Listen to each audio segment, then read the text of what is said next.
On November 29, 2025, the desert air outside Las Vegas felt unusually cold.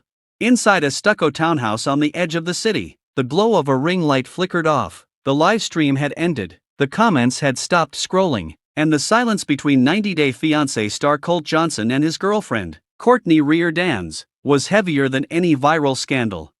Cortney stood in the center of the living room, arms crossed, mascara slightly smudged, not from tears, but from frustration. She held a phone in her hand like it was evidence in a courtroom.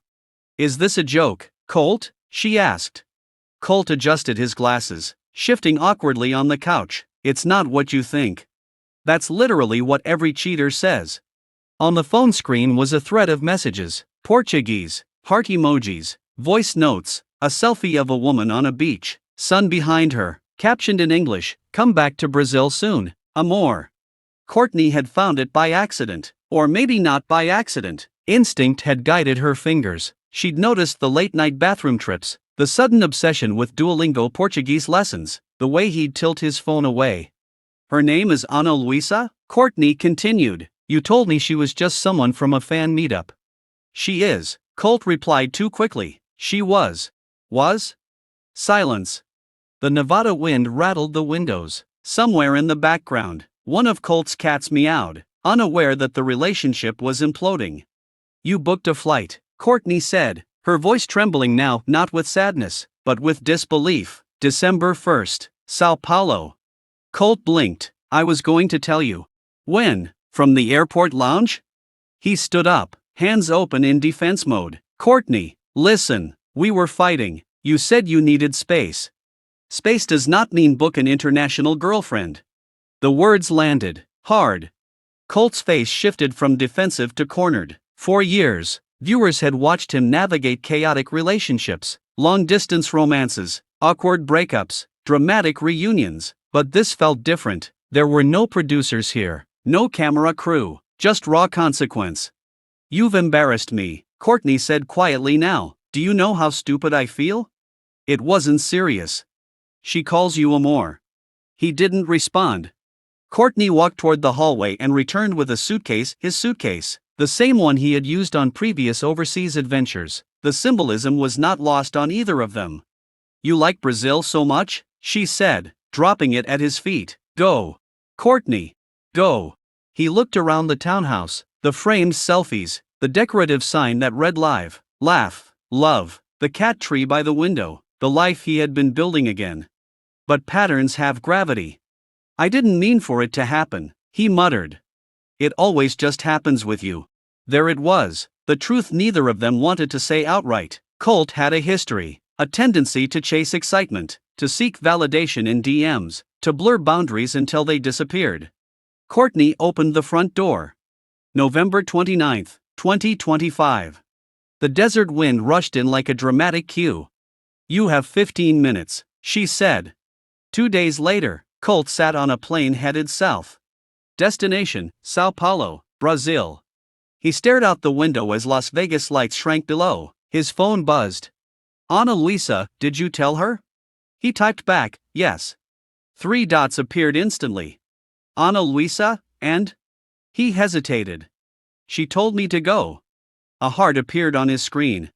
Ana Luisa wasn't just a fan. She had first messaged him after a cameo appearance he did for her cousin's birthday. Their DMs evolved from friendly to flirty, from flirty to intimate, late-night confessions, cultural exchanges, photos. She lived in Sao Paulo but spent weekends in Santos, near the beach. She worked in digital marketing. She loved American reality TV and said she admired Colt's sensitive side. He had always responded to admiration like a plant to sunlight. As the plane crossed into the southern hemisphere, Colt felt a familiar mix of guilt and excitement. Reinvention was his favorite drug. By the time he landed at Sao Paulo Guarulhos International Airport, the guilt had softened into anticipation. Ana was waiting outside arrivals. She was exactly like her photos: long dark hair, sun-kissed skin, confident posture. She wore a fitted white dress and a smile that said she believed this was romantic, not reckless. "Colt," she said, stretching his name into 2 syllables. They hugged. It lingered. "You really came," she whispered.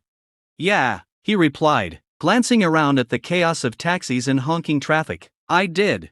Back in Las Vegas, Cortney sat on the same couch where the confrontation had happened. But this time, there was a camera in front of her.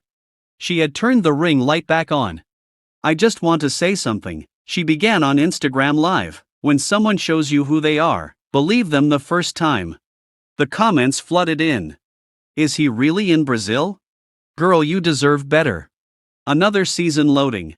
Cortney smiled tightly. I'm not anyone's storyline. But deep down, she knew the irony. Their lives had been storylines for years. The difference now? She was choosing not to chase him. Brazil felt like another planet to Colt. The humidity, the music drifting from open windows, the scent of grilled meat and ocean salt. Ana took him to Avenida Paulista, to colorful street markets, to a rooftop bar overlooking the city skyline. With her, he wasn't that guy from TV, he was just Colt, the American who tried to speak Portuguese and mispronounced everything adorably. You are different here, Ana told him one evening as they walked along the beach in Santos. How? You don't look worried. He thought about that. In Las Vegas, he was always anticipating backlash, always bracing for criticism. In Brazil, no one recognized him, or if they did, they didn't care. I needed a fresh start, he said. Ana stopped walking. And I'm not just a fresh start for you, right? He looked at her carefully. There was vulnerability there, hope. You're more than that, he said. But even as he spoke, his phone buzzed. A notification. Cortney had posted a story. He didn't open it. Weeks passed. Colt extended his trip. Ana introduced him to her family. Her mother was polite but observant. Her father asked pointed questions about work, stability, and intentions.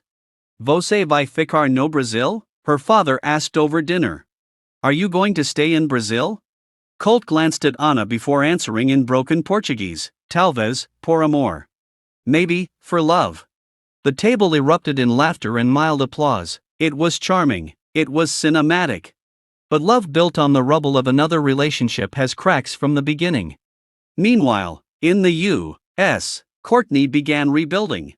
She moved apartments, started a travel vlog, leaned into independence. She posted beach photos from Miami, cryptic captions about self-worth, subtle but strategic glow-ups. One night, as Colt scrolled through her page in a Sao Paulo apartment, he paused. She looked happy. Not performatively happy. Actually happy. Ana noticed his expression. You miss her, she said softly. No, he replied too fast.